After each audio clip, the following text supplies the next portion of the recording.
A'udzu billahi samil alim minasyaitonir rajim. Bismillahirrahmanirrahim. Alhamdulillahi wahidil ahad, al-fardu samad, allazi lam yalid wa lam yulad wa lam yakul lahu kufuwan ahad. Laisa kamitslihi syai'un wa huwas samiul basir. Allahumma shalli wa sallim ala sayidina wa habibina wa syafi'ina wa qurratu a'yunina sayyidina wa maulana Muhammad sallallahu alaihi wasallam wa ala alihi wa ashabihi wa man tabi'ahum bi ihsan ila yaumiddin. Qala subhanaka la ilma lana illa ma 'allamtana innaka antal alimul hakim. Qala rabbi shrah li sadri wa yassir li amri wahlul 'uqdatam min lisani yafqahu qawli, amma ba'd. Alhamdulillah, bersyukur kita kepada Allah Subhanahu wa taala dengan limpah serta inayahnya dapat sama kita berkumpul pada pagi ini.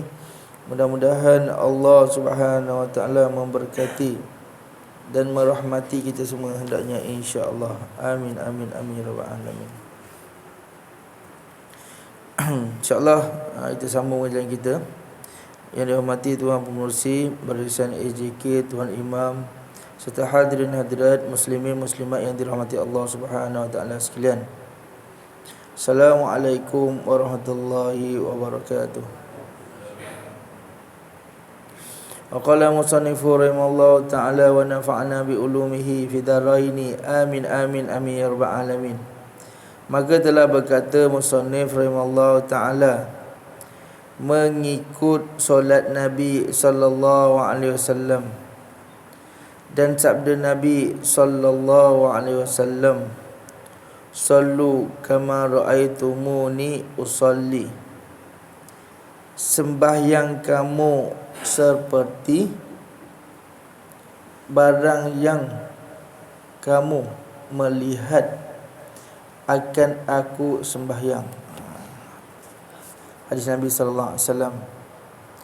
Maka hendaklah kita mengikutkan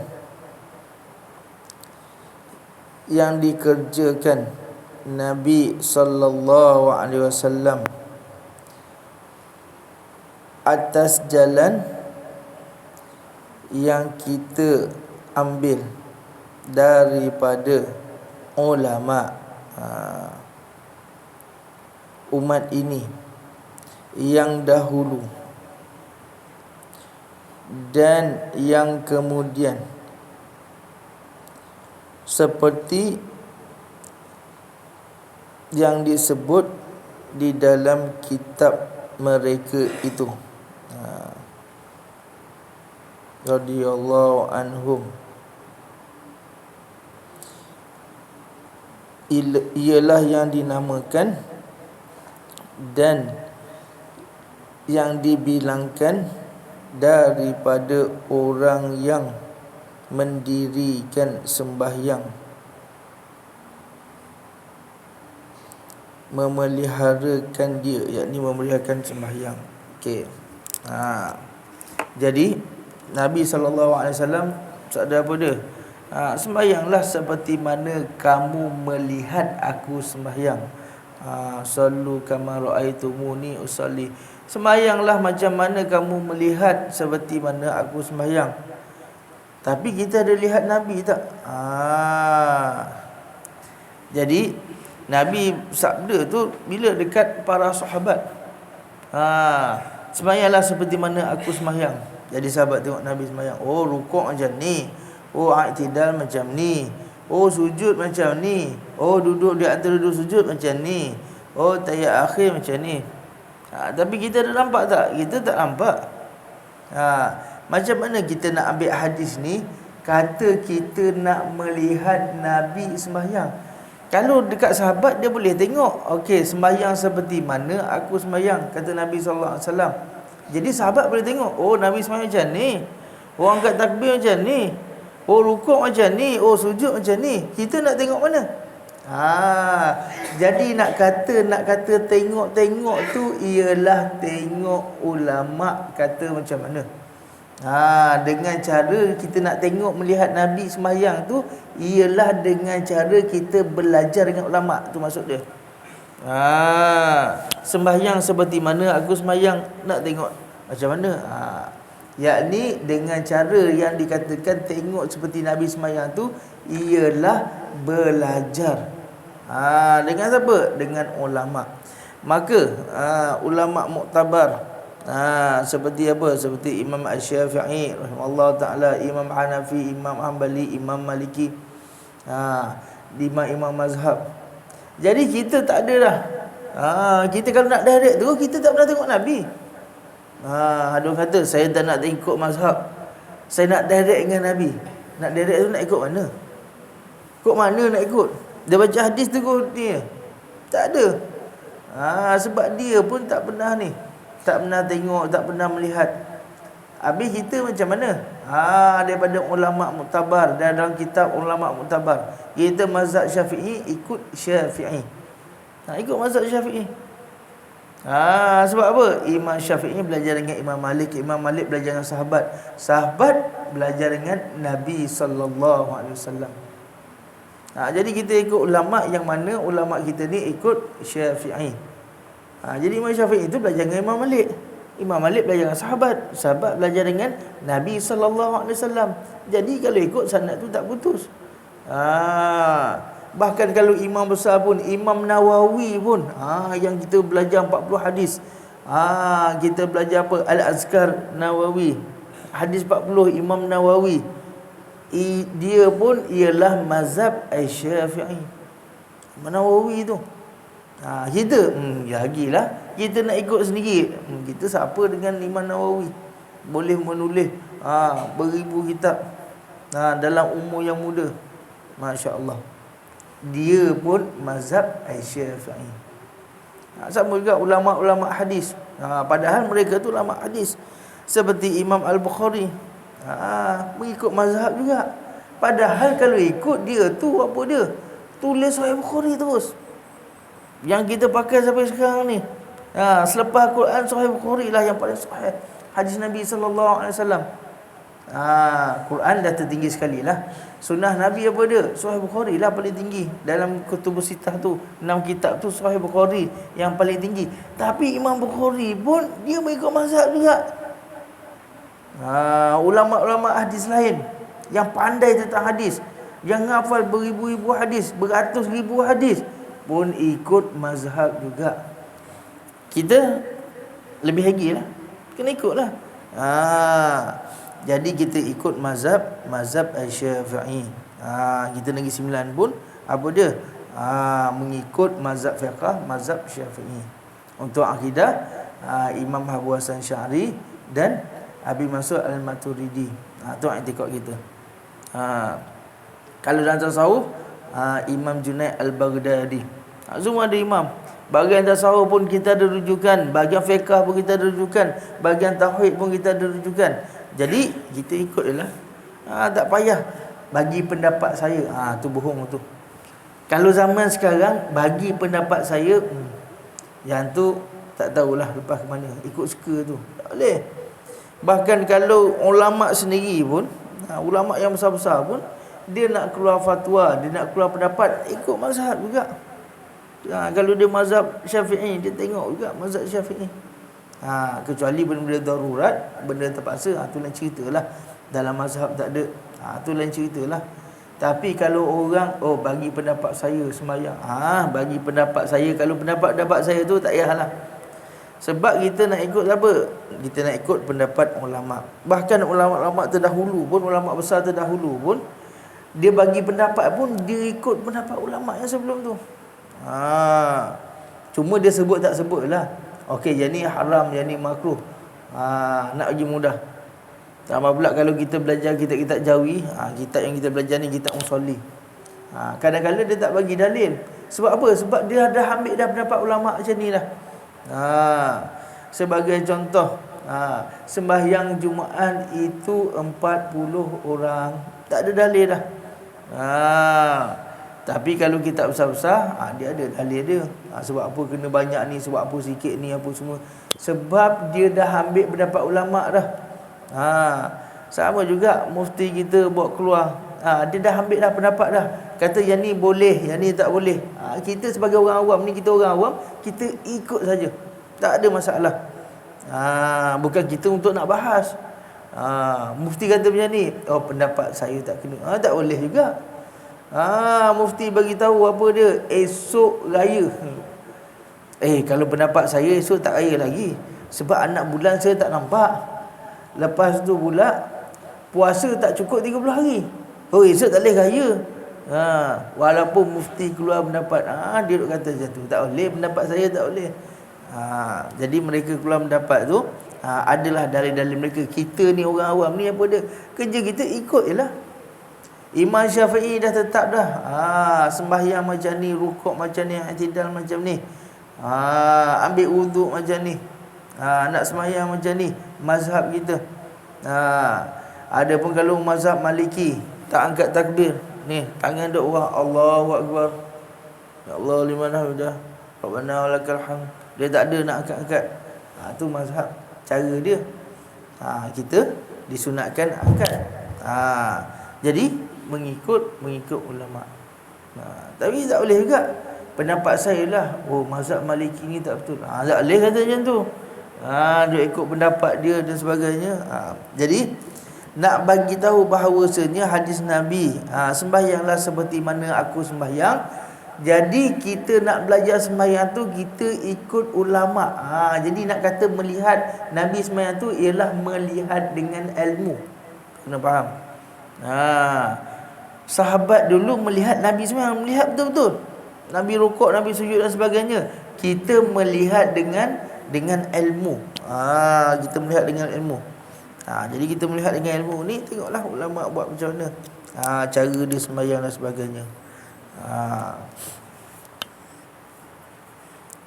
Jadi Imam Syafi'i kata, okey, sembahyang macam ni, angkat takbir, angkat tangan. Maliki kata tak angkat tangan. Kita tak boleh nak kata Maliki, dia tak angkat tangan ni. Tu cara dia lah. Ambil wuduk, kita di antara sebahagian kepala. Mazhab Maliki penuh kepala. Contoh. Tu bab mazhab lah. Kemudian bagi solat itu rupa yang zahir. Dia nak umpama ni.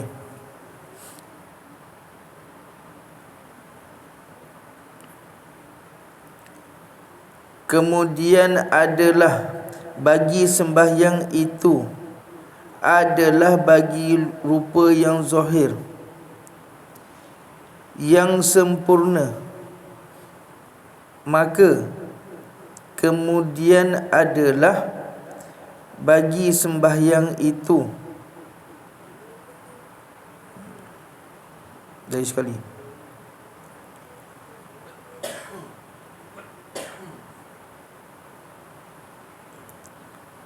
Maka iaitu syarat seperti ruhnya, maka rukunnya seperti kepalanya, dan badannya,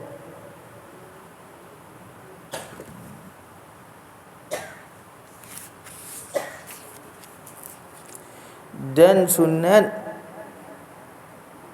ab'ad itu seperti anggotanya, dan sunat hayat itu seperti segala bulu hiasannya. Okey, jadi dia buat rupa. Rupa apa? Okey, ni tak masuk solat lagi, nak bagi tahu gambaran. Nak kata nak solat ni nak bagi apa? Nak bagi sempurna. Dan hadis Nabi sallallahu alaihi wasallam, Nabi pernah sebut apa dia? Ada yang solat 1/3, ada yang solat 1/10, ada yang solat 1/4. Jadi tengok keadaan itu solat macam mana. Jadi rukun. Jadi kat sini dia kata apa? Dia kata kalau syarat itu seperti ruhnya, maka rukunnya seperti kepalanya dan badannya. Okey, syarat. Dia ada syarat sah. Syarat sah, syarat wajib. Syarat wajib apa dia? Wajib sembahyang apa dia? Wajib sembahyang. Islam balik akal. Dia Islam, lepas tu dia balik, dia berakal. Itu wajib tu sembahyang. Tak sembahyang dosa. Syarat sah macam mana? Syarat sah di antaranya masuk waktu. Banyaklah syarat sah tu. Nanti kita bahas. Di antaranya syarat sah ialah masuk waktu. Waktu tak masuk, macam mana nak sembahyang? Saya nak sembahyang zuhur ni. Sembahyang pukul apa? Pukul 11. Tak jadi, tak sah sembahyang. Dia kena syarat sah. Apa dia? Di antaranya masuk waktu. Di antaranya menghadap kiblat. Orang sembahyang duk menghadap sini, dia menghadap belah sana. Tak sah sembahyang. Sembahyanglah 40 kali pun tak sah. Itu syarat sah. Jadi syarat-syarat ni ialah seperti roh. Jadi digambarkan seperti jasad. Jadi nak bagi tahu apa? Nak bagi tahu kita sembahyang ni, kita bayangkan dulu. Kita bayangkan satu orang. Satu orang, kita bayangkan satu orang. Syarat dia apa dia? Syarat tu seperti roh. Kalau roh tak ada, hidup tak? Tak hidup juga. Sebab tu di antara syarat wajib, syarat sah, kalau tak kena, tak jadi juga sembahyang. Kalau nisbah kepada manusia tu tak hidup lah. Orang tu kalau sakit tara mana pun, kalau nyawa dia ada, dia hidup. Walaupun koma 8 tahun pun, tapi roh ada lagi, nadia ada lagi, jantung ada lagi. Duduk jantung berdenyut, tapi tak boleh cakap apa. Duduk je macam tu. Hidup tak? Hidup. Tak mati lagi. Tapi kalau roh tak ada, sempurna macam mana badan pun tak akan hidup, walaupun tak ada penyakit. Roh tak ada. Tapi kalau roh adalah kencing manis, darah tinggi, sakit jantung, semua penyakit adalah. Penyakit usus lah, penyakit bunda kecil lah, prostat lah, apalah semua penyakit. Roh ada tak? Ada. Tapi koma. Hidup. Jadi begitu juga dengan solat. Solat ni kalau syarat tak kena, tak jadi juga solat tu. Sembahyang tak menghadap kiblat, tak jadi macam mana? Sembahyang, apa dia? Tak cukup syarat wajib. Jadi dia tak wajib sembahyang. Orang gila. Kita duk marah dia. Woi, kau ni apa nak masuk neraka ke? Tak sembahyang apa? Gila. Jadi tak wajib. Jadi nak cerita apa? Nak ceritanya syarat ni, syarat sah ke, syarat wajib ke, ialah seperti ruh. Jadi kita gambarkan. Jadi nanti kita kena belajar satu-satu. Apa dia syarat sah, apa dia syarat wajib. Kita nak bagi apa? Nak hidupkan solat tu. Solat macam tu. Solat ni umpama jasad. Dia buat umpama jasad. Jadi roh dia tu syarat-syarat dia. Jadi perlu tak kita belajar syarat-syarat dia? Perlulah. Bahkan benda-benda tu kita tahu, cuma kita tahu, yang ni syarat wajib, yang ni syarat sah. Padahal kalau kita sebut baru kita tahu dah sembahyang menghadap kiblat, semua orang tahu. Cumanya dia masuk daripada syarat sah. Menghadap masuk waktu, menghadap kiblat. Semua orang tahu. Cumanya tak tahu bahagian mana syarat sah ke syarat wajib, keliru kat situ. Nak sembahyang ni kena orang Islam. Semua orang tahu orang Islam kena sembahyang. Ni syarat wajib. Contoh. Tu nanti kita akan bahas satu-satu. Penting tak? Penting lah. Sebab kita nak tahu hidup tak roh tu. Lepas tu pula rukun dia. Rukun solat itu umpama kepala dan badan. Kalau rukun tak kena, serupa jugalah nisbah badan kita. Badan kita nampak apa? Kalau tak ada rukun, umpama badan dan kepala tiada, tak ada rukun. Niat bila tegak, takbiratul ihram, baca al-fatihah, rukuk, i'tidal, sujud, duduk antara sujud, baca tahiyat akhir, duduk tahiyat akhir, selawat, salam, tertib, 13 rukun. Lepas tu tambah lagi tumakninah. Tiap-tiap daripada tu tumakninah. Lepas rukuk tumakninah. Rukuk tumakninah, i'tidal tumakninah, sujud tumakninah. Jadi kalau orang tanya rukun sembahyang ada apa? Ada 13, betul. Ada setengah lagi dia kata rukun sembahyang ada berapa? Ada 17. Pun betul juga. 17 tu termasuk daripada tamakninah. Kalau tak sebut tamakninah 13. Jadi lepas ni tiba-tiba baca kitab rukun sembahyang itu ada 17. Asal 17? Bukan 13 lah rukun solat. Dia masuk dengan tamakninah. Jadi kalau kita yang belajar ni, kalau dia sebut 17 pun betul, 13 pun betul. Cuma jangan terkejut lah. Tiba-tiba kita duduk dengar daripada kecil lagi 13. Tapi tiba-tiba belajar kitab rukun sembahyang itu 17. Jangan terkejut lah. Yang tu dia masuk apa? Dia masuk dengan tamakninah. Lepas tu pula sunat ab'ad. Sunat ab'ad ni diumpamakan kalau sembahyang tu dengan anggota. Nanti kita belajar sunat ab'ad. Di antaranya apa? Di antaranya doa kunut. Di antaranya apa dia? Di antaranya tasyahud awal. Kalau tak buat tu untuk mazhab kita ialah sujud sahwi. Sebab apa ada sujud sahwi? Sebab nak bagi sempurna solat. Jadi sunat ab'ad itu ialah apa dia? Diumpamakan dengan anggota. Tak buat kunut untuk mazhab Syafi'i. Ataupun kita tak buat tahiyat awal, sah tak sembahyang? Sah. Tapi tak sempurnalah, macam badan tu tak ada apa, tak ada tangan. Kita tak boleh herdik dia. Apa kau sembahyang tak apa? Tak tasyahud awal. Nak marah dia tak boleh sebab benda sunat. Sunat pun sunat yang dituntut. Sunat ab'ad. Sunat apa yang dituntut? Sunat tu lagi sikit nak sampai kat wajib tu. Dia sunat tapi taraf dia nak sampai kat wajib dah. Nak kata kalau boleh buat lah. Soalah macam tu. Apa dia? Tasyahud awal, tahiyat awal. Kita insya-Allah kita buatlah. Lupa tak ada masalah. Tapi disunatkan sujud sahwi. Sebab apa sunat sujud sahwi? Nak ganti yang kita tak buat tu. Sebab apa? Kita nak sempurna solat. Jadi sebelum ni kita ada belajar apa dia? Berkenaan dengan apa? Sebelum ni kitab pedoman solat berjemaah.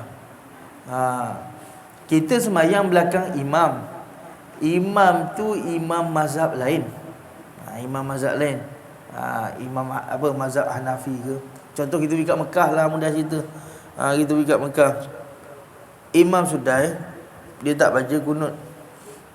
Melainkan kalau dia apa? Untuk kunut nazilah apa, tu cerita lain lah. Untuk solat subuh mazhab Hanafi mereka tak baca kunut. Tapi waktu dia i'tidal, kita boleh baca tak? Boleh. Sebab kunut ialah tak perlu sepakat dengan imam. Imam tak buat, kita boleh buat. Jadi imam sudah bangun, Subhanallah liman hamidah. Atau apa yang balik tu sampai Rabbana walakal hamd. Dia Subhanallah liman hamidah tu kita terus jangkat doa kunut. Kita pun tiba-tiba dia sujud. Kita pun sujud tak baca doa kunut. Lepas dia bagi salam, kita pun disunat untuk sujud sahwi. Tapi kena bagi salam dulu lah. Imam bagi salam dulu lah.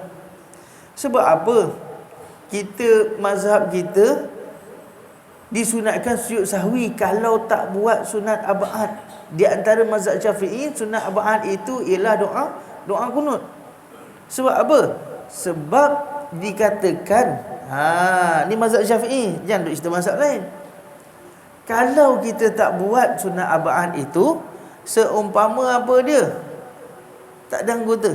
Seumpama. Sebab tu disunatkan sujud sahwi. Tapi kalau tak buat pun tak apa. Tak ada masalah. Tapi tidak sempurna. Tapi bagi kita yang kita nak memelihara solat, ni nak cerita orang memelihara solat. Dia tak memelihara solat tu lantak dia lah. Ni nak cerita orang nak memelihara solat. Jadi kita tengok satu benda tu dengan teliti. Kalau kita tak buat sujud sahwi, seumpama apa dia? Tak cukup anggota bagi seseorang itu. Apa? Cacat. Jadi nak sempurna tak? Nak sempurnalah. Kalau kita imam terlupa nak buat, dah lah imam terlupa nak buat, contoh imam terlupa doa kunut, lepas tu tak terlupa juga sujud sahwi, lepas imam bagi salam tu sunat kita sujud sahwi, tapi syarat kena imam bagi salam lah. Sebelum imam bagi salam tak sah. Sebab kita apa? Kita kena ikut imam. Untuk sujud sahwi, imam dah bagi salam baru kita boleh sujud sahwi. Sebab lepas imam bagi salam tu kita dah terputus dengan imam. Jadi waktu tu kita tak ikut imam tak apa dah. Macam kita tambah rakaat lah. Sebab tu kita dengan imam tu apa dia, sempat 2 rakaat je, kena tambah lagi 2. Mana boleh nak tambah rakaat waktu imam tahiyat akhir tu nak tambah cepat tak boleh. Kena imam bagi salam dulu. Assalamualaikum warahmatullahi. Assalamualaikum warahmatullahi. Lepas tu bangun tambah lagi 2. Sebab bila imam bagi salam dah terputus. Kita nak tambah 1 ke tambah 2 ke, ikut yang kita tak cukup tu tak ada masalah. Sebab kita dah tak boleh ikut imam dah. Sama juga dengan tadi sujud sahwi. Imam tak baca kunut dan imam pun tak sujud sahwi. Kita apa? Bila kita belajar ni kita nak sempurna. Kita datang jauh-jauh, contoh kita datang jalan kaki nak solat berjemaah. Kita nak datang solat jemaah ni, kalau boleh kita nak dapat pahala full. Apa saja yang boleh kita dapat pahala kita datang solat jemaah ni, nak gaut semua. Daripada mula kita niat dapat pahala dah, daripada kita jalan kaki dapat pahala dah, daripada kita tunggu azan dapat pahala dah, daripada kita tunggu nak iqamah dapat pahala dah, daripada duduk saf dapat saf dapat pahala dah, daripada angkat takbiratul ihram bersama dengan imam takbiratul ula dapat pahala dah. Lepas tu sama-sama wirid dengan imam dapat pahala dah. Lepas tu doa bersama dengan imam dapat pahala dah. Lepas habis tu pula salam silaturahim, senyum, tanya khabar dan sebagainya, dapat pahala. Kalau boleh semua kita nak kaut. Tapi bila tak buat sunat arba'at, tak apalah. Ustaz kata nak buat pun boleh, tak buat pun boleh sebab sunat. Tak padan. Tapi semayang tetap juga sah. Cuma padan tak duk kita jalan kaki jauh-jauh ni nak kaut semua. Kalau boleh kita nak kaut sampai habis. Bismillah.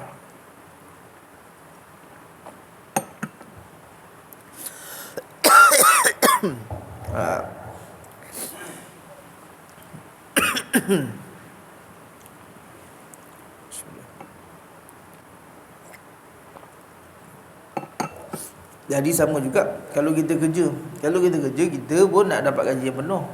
Jadi padanlah kita duduk jalan kaki nak pergi masjid, solat berjemaah, mengeratkan satu rahim, mengikut imam dan sebagainya, pakat zikir, pakat wirid, pakat doa ramai-ramai, dengar kuliah ramai-ramai. Kalau boleh nak kutip berapa banyak segala pahala supaya ada bekalan dekat akhirat. Tapi kalau sunat ab'ad, tak nak sujud sahwi, padan tak? Tu tanya diri kita lah. Sebab benda ni sunat, benda tak paksa. Buat dapat pahala, tak buat pun tak dapat apa. Tapi apa dia? Tiada kesempurnaan. Duk kalut-kalut nak pergi mana? Buatlah. Buat pun tak apa, tak buat pun tak apa. Duk fikir macam tu tak jadi ya. Jadi kita belajar ni untuk apa? Untuk kesempurnaan. Jadi kita dah tahu dah umpama syarat, umpama rukun, umpama sunat-sunat tu seperti satu anggota.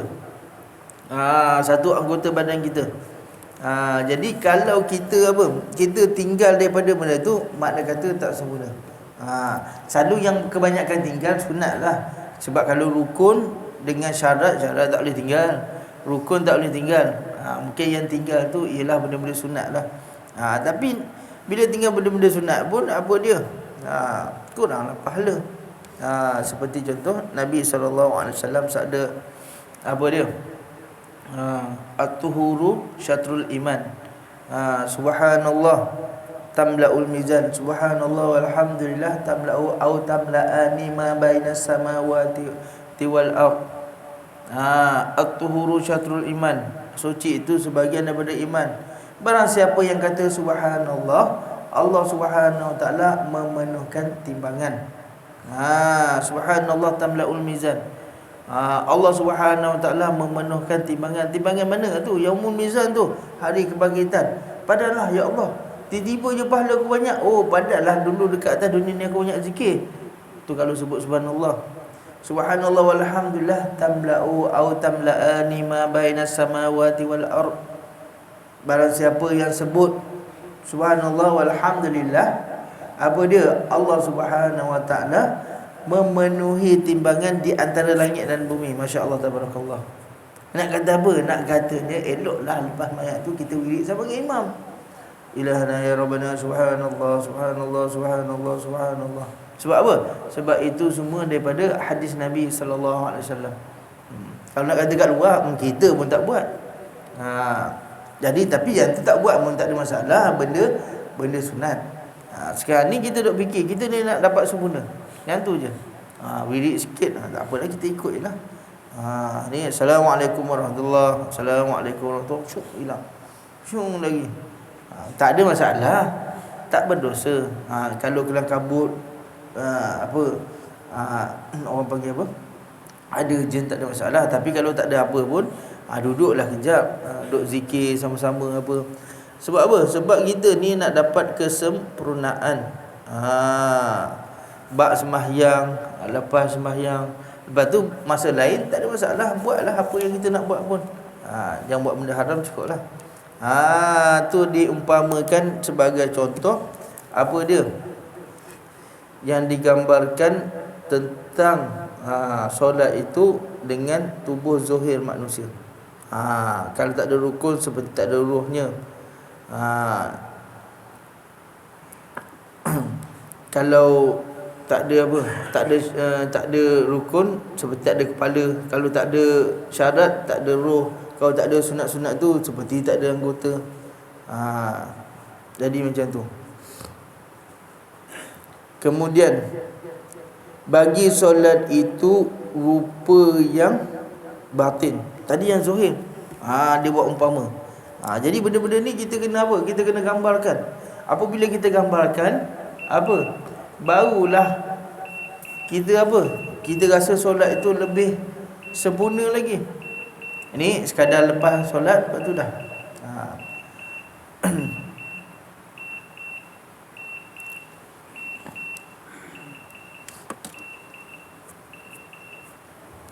Sama juga Nabi SAW menceritakan tentang hari kiamat. Bukannya saja Nabi ceritakan tentang hari kiamat tu, nak ambil iktibar, ni cerita betul. Apabila masuk dalam kubur, sekian-sekian dia tanya dua orang malaikat muka dan nakir tentang amalan, tentang solat, semua ada dalam hadis. Lepas tu hari kebangkitan pula, yang mana mereka buat salah dekat dunia, tak sempat bertaubat, berzina, minum arak, judi, buat dosa-dosa besar, naik orang zalim, orang dan sebagainya.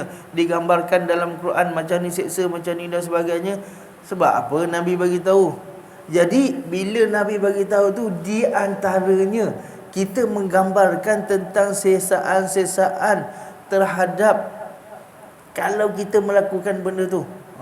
Contoh kalau kita minum arak, kita judi. Ada dalam hadis Nabi cerita orang minum arak kena macam ni, dimasukkan besi panah dekat akhirat nanti, dibangunkan kepala terbalik, kaki di atas, seret kepala sampai hancur badan apa semua.